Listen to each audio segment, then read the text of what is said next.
Okay, picture this. You're in a Japanese inn. It's lively, noisy, and there are these three swordsmen. Right? Young guys, acting tough, making loud, rude comments. Clearly trying to pick a fight with this other guy at the next table who's just sitting there quietly. Yeah. An obvious master of some kind. Right. You can just imagine the tension. Exactly. But the master, he doesn't even look at them. Instead, he calmly picks up his chopsticks and zip, zip, zip, catches 4 flies midair by the wings. Wow. With chopsticks. With chopsticks. Yeah. And he just slowly puts them back down, and the swordsmen, they just gather their stuff and leave. Quietly. Instantly. Huh.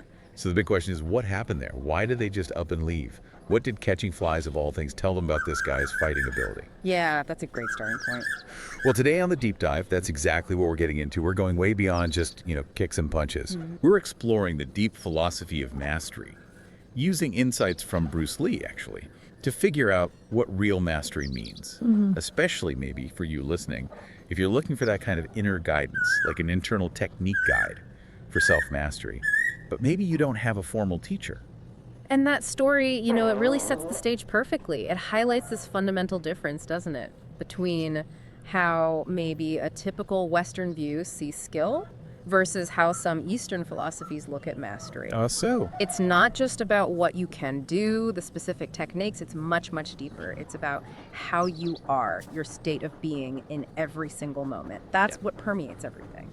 Okay, yeah, let's unpack that fly story then. Because I think for a lot of us, seeing that, sure, it's impressive, incredible dexterity, obviously. Right, amazing coordination. But you might just think, okay, neat trick. What's that got to do with fighting? And it seems totally separate, doesn't it? And that's exactly the pivot point. That's where the Eastern perspective, especially the kind of Zen thinking our sources get into, really differs.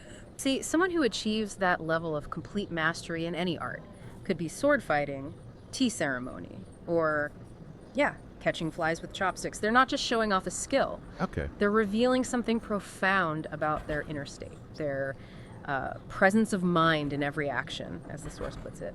That calm, that state of wholeness and imperturbability, that's mastery of self.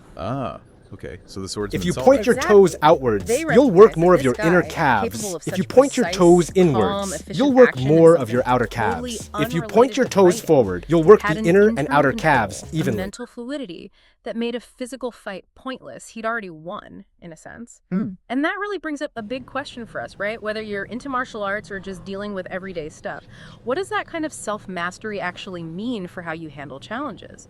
How could that presence of mind change things for you? That's a really interesting way to frame it. Yeah. Because we do tend to separate things, don't we? Like, I'm good at my job, but I fall apart when I'm stressed at home. Totally. We put things in boxes. So applying this to martial arts techniques, the finger jabs, side kicks, back fists, to most people, these look like tools for violence. And yet the source says that's one function. Sure, that's the obvious part. But is that it? Is there something more going on? This is where it gets really fascinating and maybe not what you'd expect. Absolutely, because the really core belief in these traditions is that the main point of these physical tools, it only really comes out when they are, quote, self-distracted and destroy greed, fear, anger, and folly. Whoa, hang on. Self-distracted, destroying your own fear and anger. Exactly. Think about that. It's not about hurting someone else primarily. The practice, the discipline, it's about confronting and dissolving those things inside you that stop you from being truly present and effective. So the goal isn't just learning how to fight better. It's about, again quoting, aiming his kicks and blows at himself. It's an internal battle, you see. The techniques become metaphors for refining your own mind, not just your body.